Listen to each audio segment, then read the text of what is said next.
Vejam bem, vou repetir.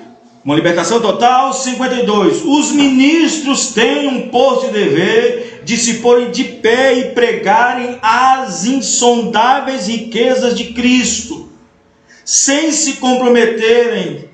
Se são chamados para serem pregadores, eles não deveriam reservar uma coisa para uma pessoa só, se ele é chamado para ser um pregador. Os irmãos estão me entendendo, irmãos? Ou é para a igreja toda, ou então não é para ninguém. Não.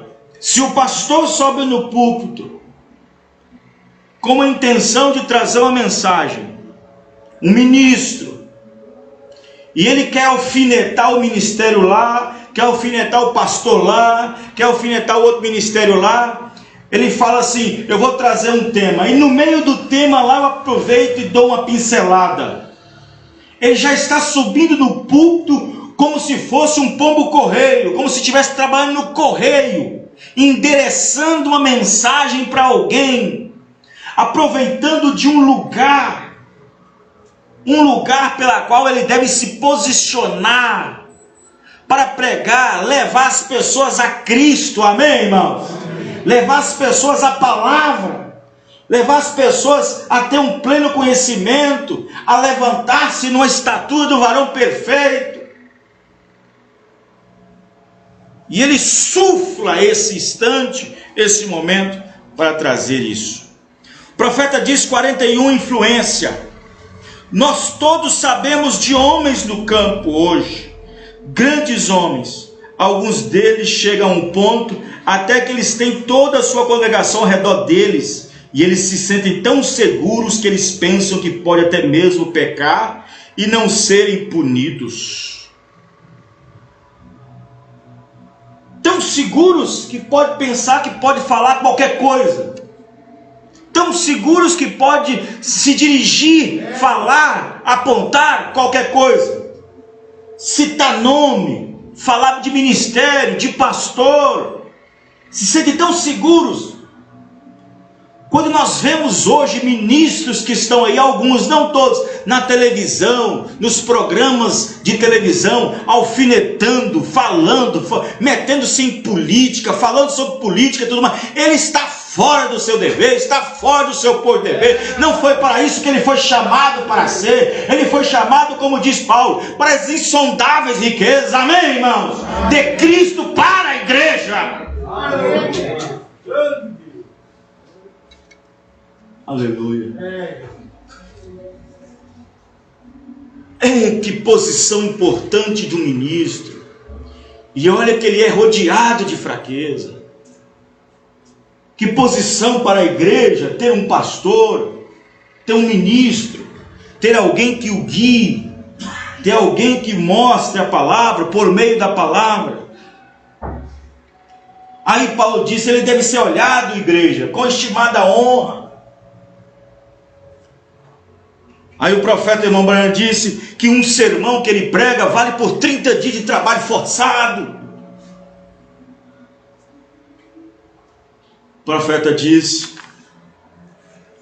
que ele deve subir ali no púlpito, está no seu escritório, vendo o povo cantar, louvar a Deus, e quando chega a hora dele subir no púlpito, deve subir na doçura do Espírito Santo.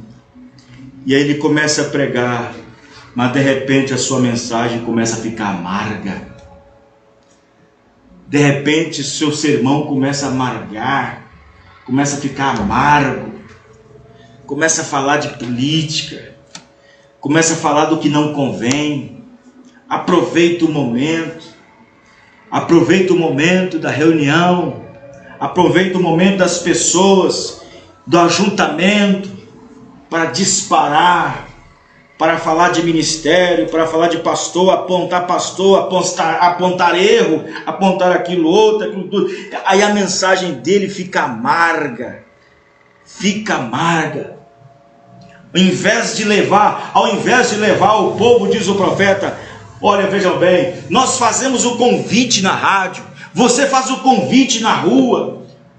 Venha para esse culto nesta noite. Hoje tem uma mensagem que Deus pode falar com você. Você convida pelo rádio, você convida na rua, você traz a pessoa na igreja. Você fez o seu papel, trouxe o povo na igreja. Qual é o papel do pastor depois que o povo chegou na igreja? Levá-los a Cristo, amém, irmãos? Levá-los a Cristo. Ao invés de levar a igreja, o povo a uma estatura de um varão perfeito, ensinar, leva a igreja, aleluia, leva a igreja a disseminar o ódio, o rancor, o complexo, a indiferença. Aquele pastor quer passar o que tem no seu espírito para a igreja então apanha o espírito do pastor. O profeta disse: a igreja está cheia de espíritos. Olha como o pastor anda, olha como é que ele é e será toda a igreja. Diz o profeta: a igreja está cheia de espíritos, uns tomando espírito dos outros.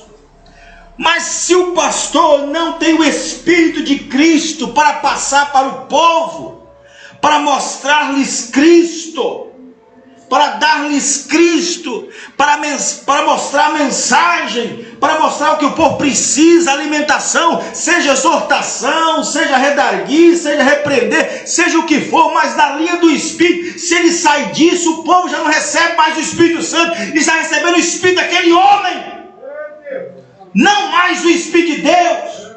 Começa então a receber o Espírito do homem, porque aquele homem, aquele ministro tão rancoroso, que aponta ministério, que aponta pastor, que mostra falha de outro pastor, que mostra falha de outro ministério, em vez de levar o povo a uma estatura do perfeito varão de Deus, eles levam a igreja a disseminar o ódio, o rancor, começa a criar complexo na igreja, por causa de outro pastor, de outro ministério. Começa então a criar indiferença no próprio povo, começa a despertar sentimentos no povo, sentimentos de divisão, sentimentos de separação. Isso não é um lugar para fazer essas coisas. Pastores velhos nas mensagens, mas atuam como crianças em cima do púlpito.